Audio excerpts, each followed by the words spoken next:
الزام ثابت کرنا بڑا مشکل ہے۔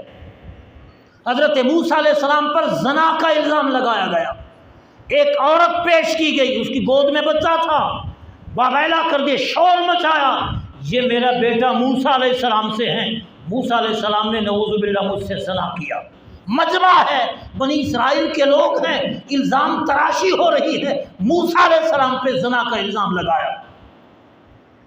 نبی کا تو کچھ بگاڑ نہیں سکتے تھے، الزام لگایا، فرمایا قریب آ جاؤ۔ عورت قریب گئی، موسیٰ علیہ السلام نے اس بچے پہ ہاتھ رکھا، فرمایا اے بچے تو بول، تو کس کے نطفے سے ہے، کس کا بیٹا ہے؟ بچہ اگر سے نومولود تھا، شیر خوار تھا، بولنے کے قابل نہ تھا، پر بچہ فصیح بولنے لگا، فصاحت و بلاغت کھل کے بولنے لگا کہ میں فلاں چرواہے کا بیٹا ہوں۔ دنیا کے لوگ ذلیل ہو گئے، رسوا ہو گئے، رب نے موسیٰ علیہ السلام کی لاج رکھ دی۔